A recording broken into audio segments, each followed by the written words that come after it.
Hi, Robin Rose here with my Wednesday video for you. You know, in high summer, it's actually really hard to choose what to share with you because everything is so abundantly blossoming right now.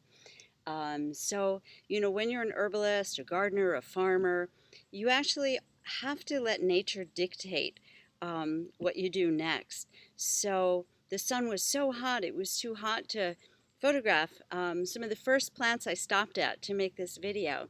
So right now I'm actually underneath the elder trees, and here I'll show you how flexible elder is. So she's going into berry abundantly, but this is the most beautiful flower heads, the umbels of the elder.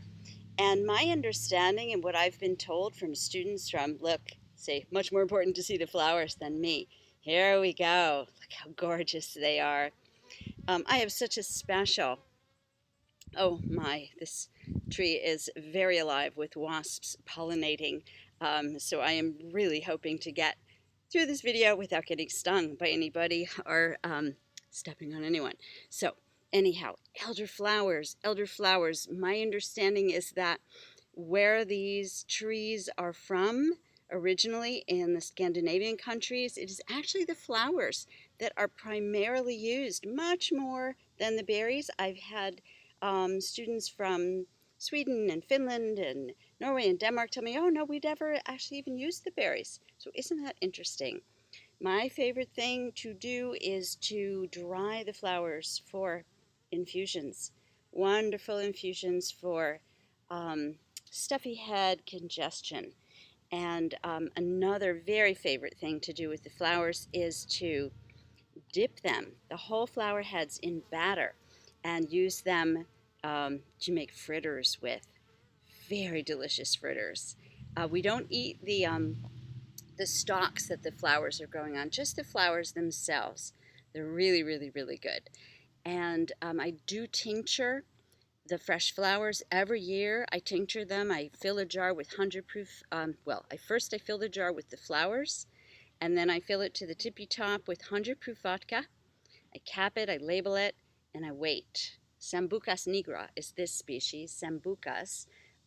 There's a number of different elders, but let me just talk about this one that I'm under, which may be actually Sambucus canadensis, but whichever one it is, the flowers are a beautiful medicine for helping to regulate fever mechanism, to bring fever down safely in elders, in not the plants, the you know elders like grandmothers, great grandmothers, grandfathers, and in infants, as well as everyone in between. This is a very safe herb, rich in bioflavonoids, helps the circulation, helps the skin.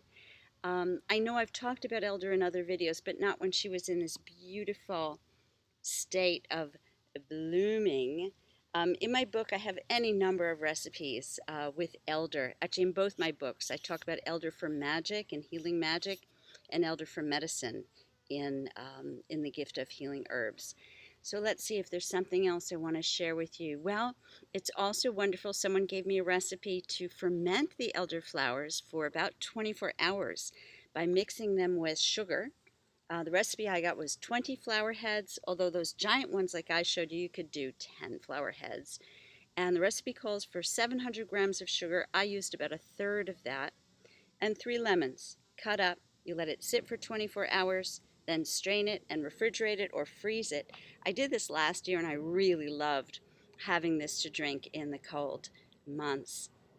So elderflower, okay, I have wasps on me for sure.